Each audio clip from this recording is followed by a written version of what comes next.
충무공 이순신 장군 1545년 충남 아산에서 셋째 아들로 태어났다. 장군이 태어나기 전에 모친의 꿈에 시부가 나타나 아이는 무조건 귀인이 될 것이니 이름을 순신이라고 지어라. 이순신 나이 28세 무과시험 보던 중에 말에서 떨어져 다리를 다쳤으나 버드나무 껍질로 다리를 감싸고 다시 달렸다. 그러나 낙방 그 다음에 합격하여 32세 때 함경도 초급 장교가 되었다.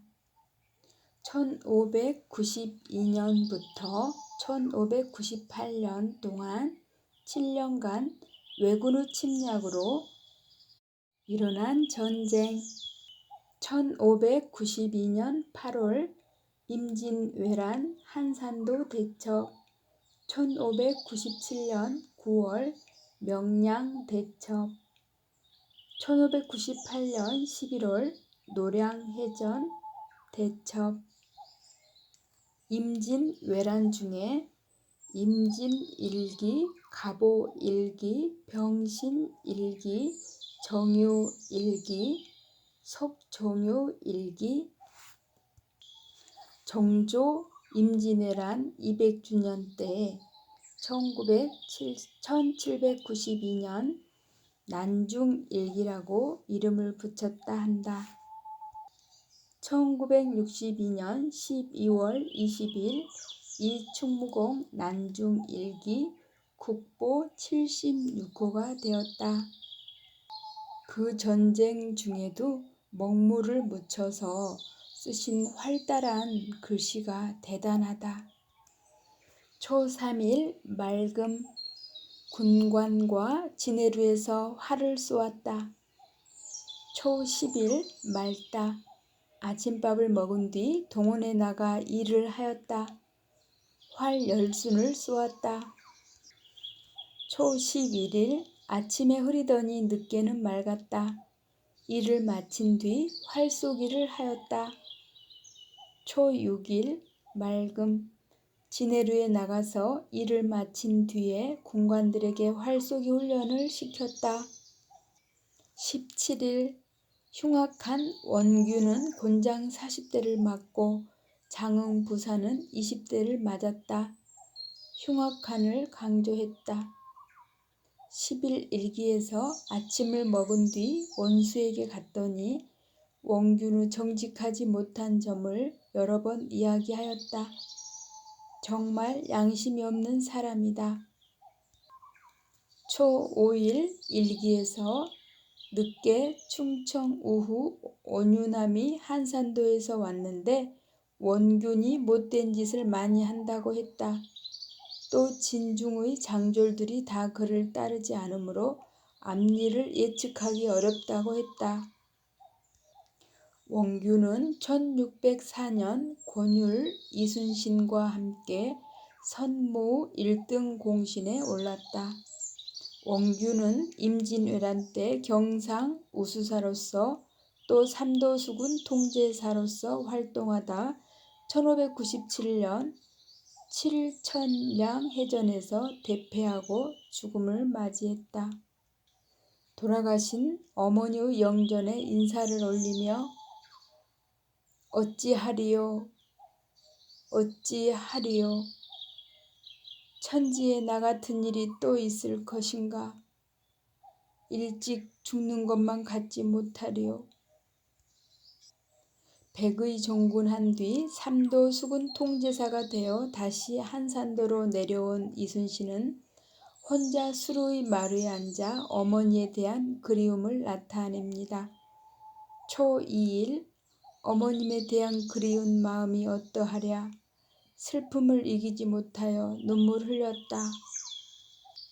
또한 이순신은 아들에 대한 부정이 각별한데 아들 면이 아산의 분탕지라는 왜족들과 맞서 싸우다 죽음을 당했다는 소식을 듣고 그 슬픔을 기록하고 있다. 하늘이 어찌 이다지도 어질지 못하는가. 간담이 타고 찢어지는 것 같다. 내가 죽고 네가 사는 것이 이치에 마땅한데 네가 죽고 내가 살았으니 어쩌다 이처럼 이치에 어긋났는가. 천지가 깜깜하고 해조차 빛이 변했구나. 슬프다 내 아들아. 나를 버리고 어디를 갔느냐. 영리하기가 보통을 넘어섰기에 하늘이 이 세상에 머물게 하지 않는 것이냐. 내가 지은 죄 때문에 화가 내 몸에 미친 것이냐. 내 이제 이 세상에서 누구에게 의지할 것이냐. 너를 따라 죽어서 지하에서 같이 지내고 울고 싶지만 내 형, 내 누이, 내 어머니가 의지할 곳이 없으므로 아직은 참고 목숨을 이을 수밖에 없구나. 마음은 죽고 껍데기만 남은 채 울부짖을 따름이다. 하룻밤 지내기가 한 해를 지내는 것 같구나. 22일 맑음. 광난으로 인사불성이 되었다. 용변도 보지 못했다. 25일 맑음. 외적이 몰려온다. 조선 수군은 두려움에 떨고 있었다. 이날 새벽에 배설이 도망쳤다. 12척의 배를 이끌고 명랑 해협으로 갔다. 9월 16일 맑음. 아침에 여러 배들을 돌아보니 일마장쯤 물러나 있었고 우수사가 탄 배는 보이지도 않는다. 여러 배들이 서로 바라만 보고 나아가지 않아 이를 장차 어찌할 것인가. 많은 적들을 보고 달아날 꾀만 내고 있었다. 적에게 둘러싸여 형세가 헤아릴 수 없으니 배에 있는 사람들은 얼굴빛이 질려 있었다. 나는 군사들에게 부드럽게 타일렀다. 1594년 1월 11일 아침에 어머니를 뵈려고 배를 타고 바람 따라 바로 고음천에 도착하였다. 어머니께서 이질에 걸리셨다고 한다. 걱정이 되어 눈물이 난다. 1595년 6월 9일 한 바다에 가을빛 저물었는가. 찬 바람에 놀란 기러기 진중 높이 떴구나. 가슴에 근심 가득 잠 못 이루는 밤 새벽달이 들어 활과 칼을 비추네. 어머니를 모시고 함께 한 살을 더 하게 되니 난리 중에도 다행한 일이다. 1594년 1월 1일 종목련이 해포에서 왔는데 이 편에 어머니께서 평안하시다는 소식을 들었다. 곧 답장을 써서 미역 5통과 함께 집으로 돌려보냈다. 5월 18일 어머니 편지도 왔는가. 평안하시다 한다. 참 다행이다. 1593년 6월 1일 편지입니다. 이순신 장군 곁에는 정걸, 정운, 나대용, 송희립, 대립 참모가 있었습니다. 나대용 장군은 판옥선으로 거북선을 만들었습니다. 정걸 장군은 20살이나 많은데 그 주변의 바다와 관련된 모든 경험을 머리를 지혜를 모아 주었습니다.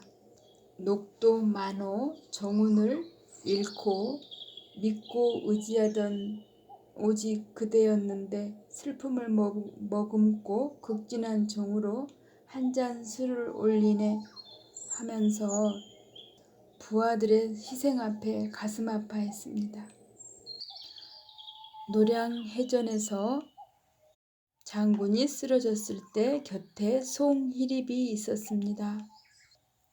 어머니를 떠나 2번이나 남쪽에서 설을 쇠니 간절한 회한을 이길 수가 없다. 1592년 4월 8일 맑음. 아침에 어머니께 보낼 물건을 쌌다. 홀로 객창 아래 앉으니 온갖 생각이 들었다.